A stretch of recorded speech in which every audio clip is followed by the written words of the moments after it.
In this lesson, I'm going to show you how to solve equations with fractions in them, like the ones that you see on your screen now. These may not look totally familiar to you, but one of the keys to solving any math problem that you're not familiar with is to do something to it that will make it look familiar.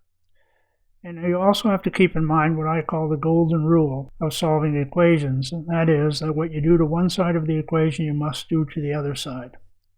In this first example, you have 2/3 a equals 6.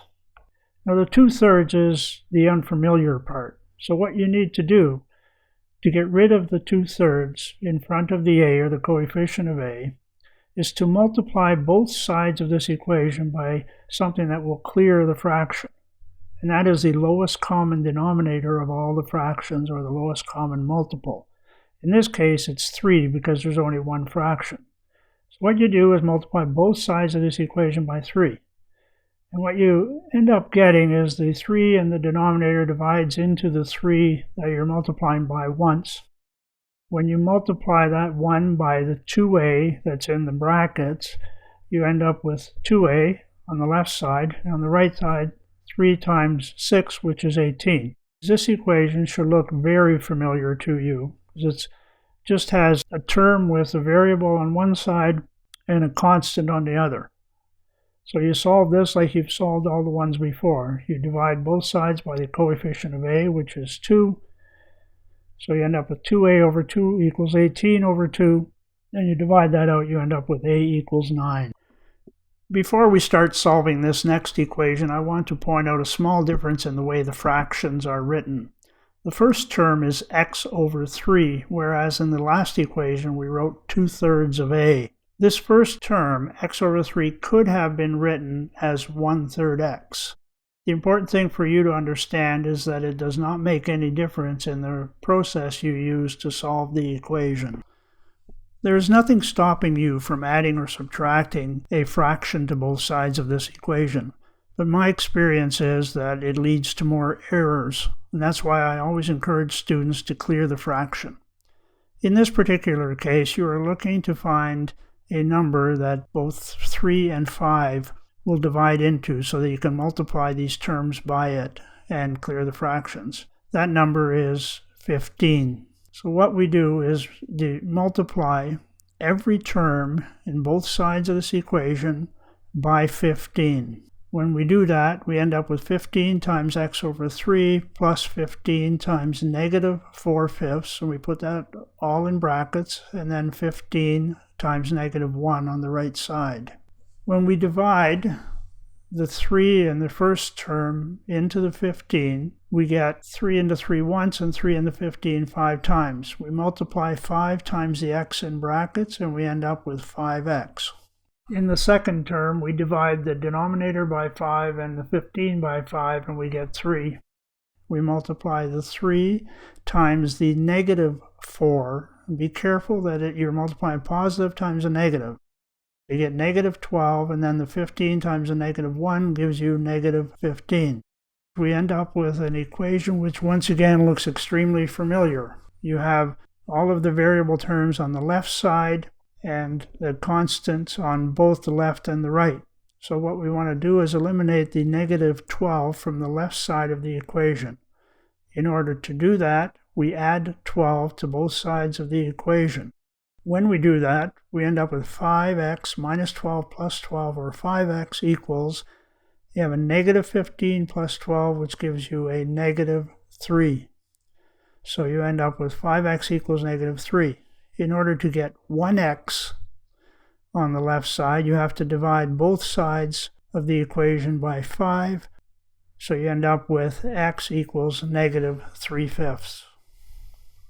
If I recap what we've done here, we started with two equations with fractions in them, multiplied both sides of each equation by the lowest common denominator, and ended up with two equations without any fractions, and two equations that should look familiar to you.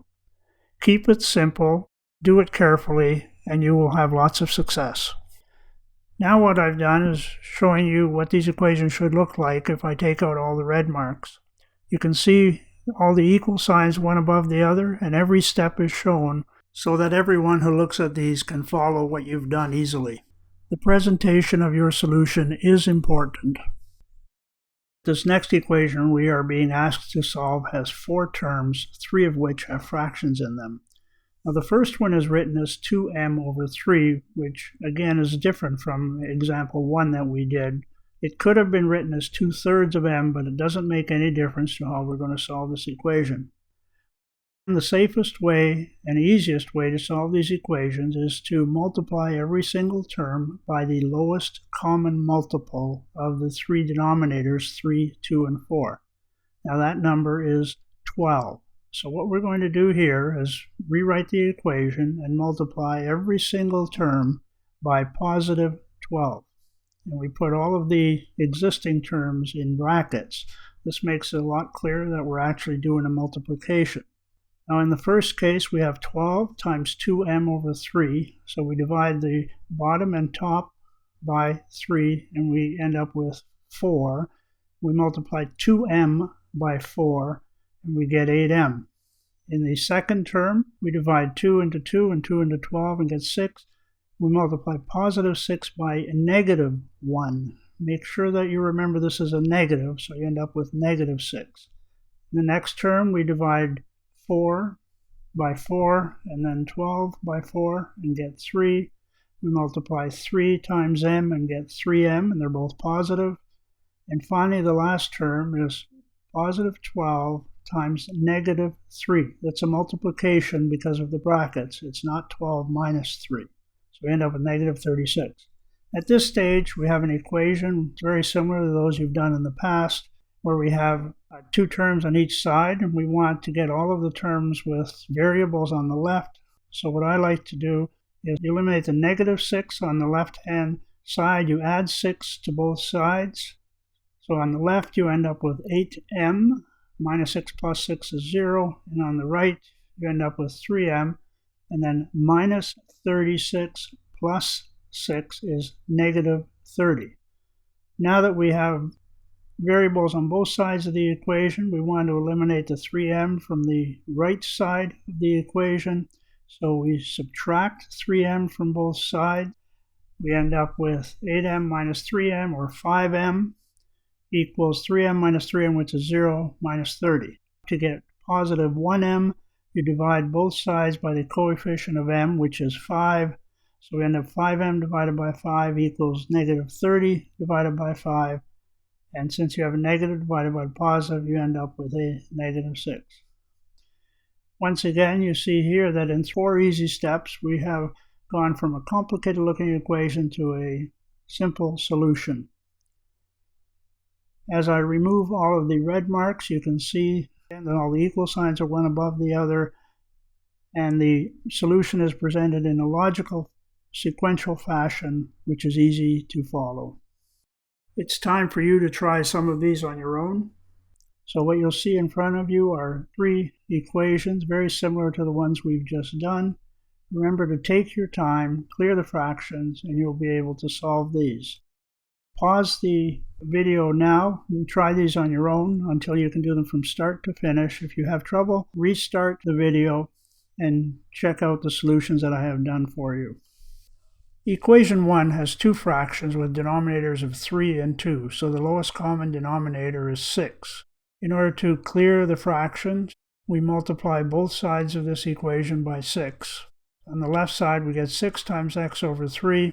We divide the top and bottom by 3, and we end up with 2 times x, or 2x on the left.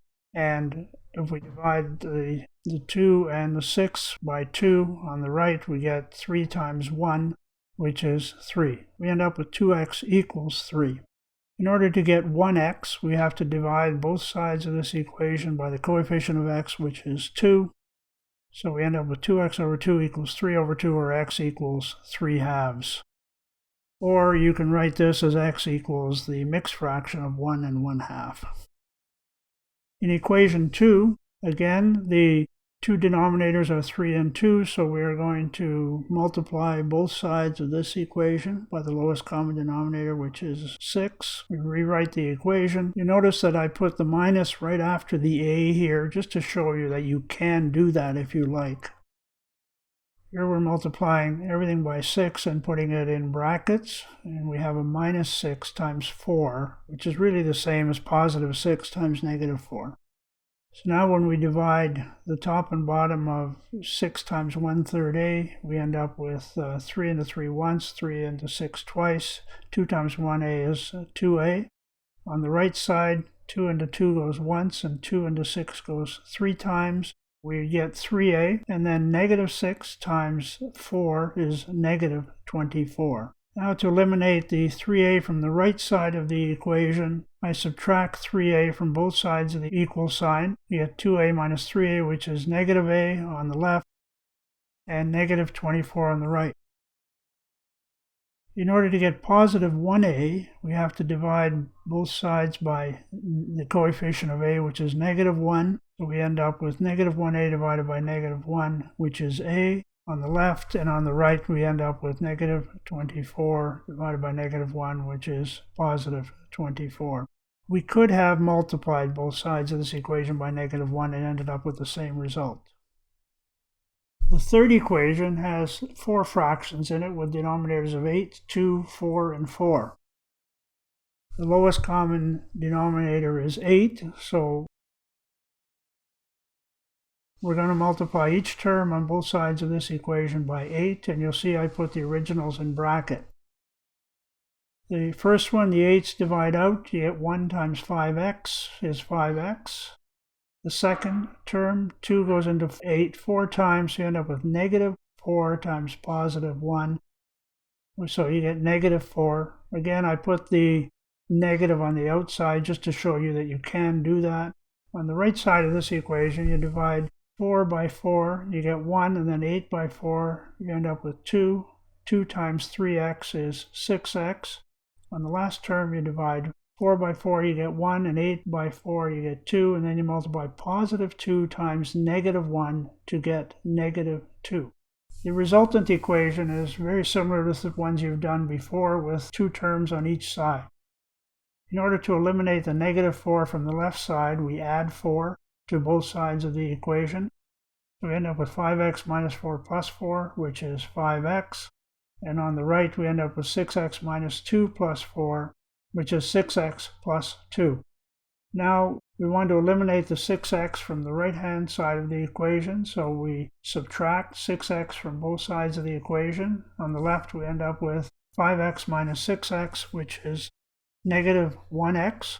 On the right side, 6x minus 6x is 0, so you're left with plus 2. Now we can either multiply or divide both sides by the negative 1. I've chosen to divide by negative 1, so on the left side you end up with negative 1 divided by negative 1, which is 1, so you have x, and on the right side plus 2 divided by negative 1 is negative 2. You can see here once again that if you have equations with fractions in them, if you multiply all terms on both sides of the equation by the lowest common denominator, you will end up with equations that look familiar and don't have fractions in them. It's important to remember that when you are solving equations that don't look familiar, to do something to them that will make them look familiar to you. Now that I've taken out all of the red marks in these equations, you can see that the equations are written in such a way that they are easy to follow. All the steps are shown. They're presented in a way that all the equal signs are one above the other, which is important. I keep stressing how important the presentation of your solutions is, because to me, math is more than just getting the answer to a question. Math is about learning a skill to analyze a problem, apply your knowledge to solve that problem, and then present the solution to that problem in a way that's logical and sequential and that others can understand. While you may never use a particular topic in math again, you will use the skill of presenting solutions to problems regularly. I hope this was helpful. Thanks for watching.